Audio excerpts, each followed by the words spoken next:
একদিকে কাল রাম মন্দির উদ্বোধন, সেদিকে গোটা দেশের নজর রয়েছে। আবার কালই মমতা বন্দ্যোপাধ্যায়ের নেতৃত্বে তৃণমূলের সম্প্রীতি মিছিল। দুপুর 3টে থেকে মিছিল শুরু হবে। হাজরা থেকে পার্ক সার্কাস পর্যন্ত মিছিল। পথে মন্দির, মসজিদ, গির্জা, গুরুদ্বারা হয়ে যাবেন তৃণমূল নেত্রী। ধর্ম যার যার, উৎসব সবার, এই স্লোগানকে সামনে রেখেই আগামীকাল মিছিল, সম্প্রীতি মিছিলের ডাক দিয়েছেন তৃণমূল নেত্রী মমতা বন্দ্যোপাধ্যায়। শেষ মুহূর্তের প্রস্তুতি তুঙ্গে এবং আজ প্রস্তুতি খতিয়ে দেখতে যান ফিরহাদ হাকিমও। সরাসরি চলে যাব, ইরন রায়বর্মন রয়েছে আমার সঙ্গে, ইরনের সঙ্গে কথা বলবো। ইরন, শেষ মুহূর্তের প্রস্তুতির ছবিটা দেখব এবং রাজনৈতিক দিক থেকে অত্যন্ত তাৎপর্যপূর্ণ সেই ব্যাখ্যাও নেব তোমার থেকে।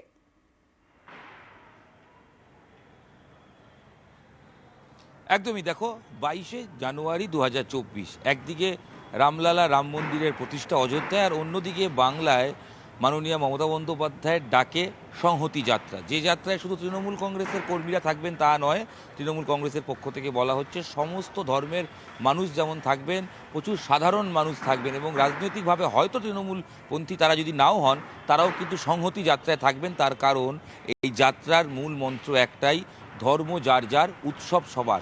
আসলে উৎসব নিয়ে বিভাজনের রাজনীতি হচ্ছে, এই অভিযোগ বিজেপির দিকে বারংবার করে এসছেন তৃণমূল সুপ্রিমো মমতা বন্দ্যোপাধ্যায়। এবং তিনি রাম মন্দির উদ্বোধন উপলক্ষেও যেটা বলেছেন যে কোথাও গিয়ে, বা তৃণমূলের পক্ষ থেকে বারবার যেটা অভিযোগ তোলা হচ্ছে বা যেটা বলা হচ্ছে, যে বিজেপি কোথাও গিয়ে ধর্মের রাজনীতি করতে চাইছে এবং কোথাও গিয়ে এক ধর্মকে, অর্থাৎ হিন্দু ধর্মকে প্রাধান্য দিয়ে রাজনীতি করছে। তাই তার পাল্টা হিসেবেই কিন্তু এই সংহতি যাত্রা, যেখানে সব ধর্ম থাকবেন এবং বিভেদের রাজনীতি নয়, সবাইকে নিয়ে চলার বার্তা এটাই থাকবেন। এবং ধর্ম যার যার, উৎসব সবার, এই ব্যানারে বা এটাই যদি ট্যাগলাইন, এই ট্যাগলাইনে কিন্তু আগামীকাল বিকেল 3টে থেকে মমতা বন্দ্যোপাধ্যায় তিনি থাকবেন এবং সেখান থেকে তার পদযাত্রা শুরু হবে। কালীঘাট মন্দিরে পুজো দিয়ে সেখান থেকে শুরু করে মধ্যিখানে গির্জাতে, গুরুদুয়ার থেকে, গির্জা থেকে মাজার, সব কিছু ঘুরে পার্ক সার্কাস ময়দান। পার্ক সার্কাস ময়দানের মূল মঞ্চের যে বাঁধন বা সেটা কিন্তু বাঁধার কাজ শেষ।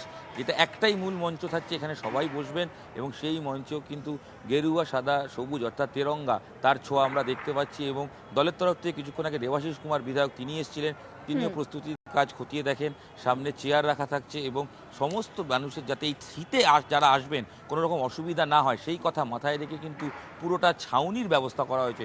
যদিও ছাউনির বাইরেও প্রচুর মানুষ হয়তো থাকবেন, কারণ এক্সপেক্ট করা হচ্ছে প্রচুর মানুষ আসবেন।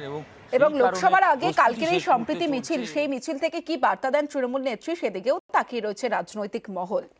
এবং ফিরহাদ হাকিম সকালে প্রস্তুতির কাজ খতিয়ে দেখেন এবং তিনি জানান যে সব ধর্মের মানুষকে নিয়ে চলাই হলো বাংলা সংস্কৃতি।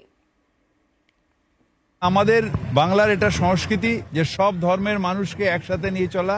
আমাদের ধর্মনিরপেক্ষ রাষ্ট্রে আমরা ধর্মনিরপেক্ষতা নিয়ে থাকব, ধর্মনিরপেক্ষ জাতীয় সংহতি, সার্বভৌমত্ব, এগুলো আমাদের মূল রাস্তা এবং ভারতবর্ষ এই রাস্তাতেই থাকবে। তৃণমূল কংগ্রেস কর্মীরা সব জায়গা থেকে উৎসাহিত, সাধারণ মানুষ উৎসাহিত।